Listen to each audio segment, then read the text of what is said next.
Ça a été effectivement l'événement fort de la saison passée. C'est plus de 6 mois de tournée avec une création à 14 comédiens. Donc ça a été effectivement un temps fort et puis des rencontres avec des acteurs avec qui je travaillais pour la première fois, voilà, et notamment la rencontre avec Catherine Niégel qui a été une rencontre forte. La voilà nommée au Molière pour le spectacle, donc je croise les doigts pour elle. Oui, et puis c'était aussi pour nous l'occasion de retravailler Coltès, qui était un auteur qui n'avait pas été monté depuis tant que ça. Et puis le hasard a fait qu'il y a eu plusieurs productions en même temps, donc un auteur qui est revenu aussi sur le devant de la rampe comme ça de manière un peu étonnante. Voilà, ça a été un temps très, très fort et très structurant de la saison, tout en sachant que par ailleurs cette saison qu'on est en train d'achever a quand même pour particularité pour moi, et ça c'est quand même la première fois d'avoir eu 6 spectacles en même temps sur une saison, 3 créations et 3 reprises, puisque par ailleurs on vient de reprendre Chapitre de la Chute pour la 3e saison consécutive là, à Annecy avant-hier, qui reprend une tournée. Je repars à Rouen reprendre Ali Baba, qui est un opéra que j'avais fait à l'Opéra Comique il y a 2 saisons. Et puis j'ai commencé les répétitions d'un projet qui lui verra le jour en 2017 à Los Angeles. Et je vais avoir le plaisir d'aller jouer au Festival d'Avignon dans la prochaine édition.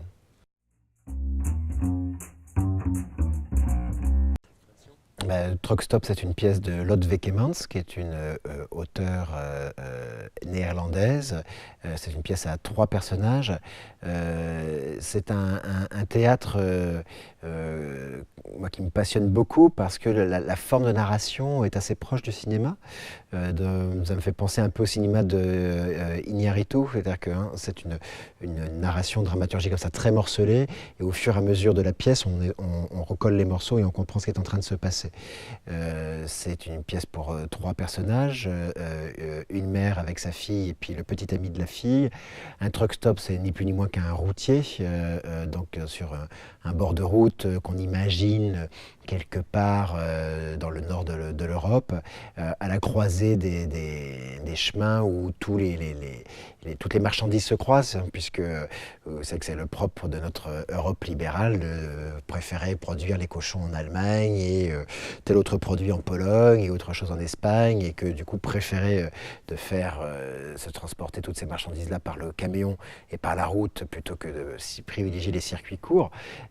Et donc à partir de cette fable-là, Wekemans en fait interroge la question de notre espoir et de la confiance dans un monde meilleur. Et à travers une pièce qui est une dramaturgie qui est très inhabituelle et qui est du coup faite pour séduire tous les publics, mais en particulier le public adolescent. Et c'est vrai que ça, c'est une chose sur laquelle j'avais envie de travailler, parce que dans nos théâtres publics, on travaille plutôt très bien avec les lycéens, on travaille de mieux en mieux avec les écoles primaires, et le chaînon manquant, c'est souvent l'adolescence, pour lequel il n'y a pas forcément du théâtre qui a été pensé pour. Et on constate que du coup ce moment du collège, il est un moment un peu charnière, et qu'on a eu une réflexion sur le fait de se dire que maintenant il faut se mettre à produire de plus en plus de spectacles pour ce moment charnière, et je vois qu'on est plusieurs à commencer à imaginer ça. Donc la programmation va refléter ça l'année prochaine, sur le fait qu'il y a un temps fort sur l'adolescence qui est quand même présent, et puis sur cette création qui est donc présentée à la Chapelle des Pénitents Blancs au Festival d'Avignon. Je suis très heureux, très fier d'être dans cette 70e édition du Festival d'Avignon.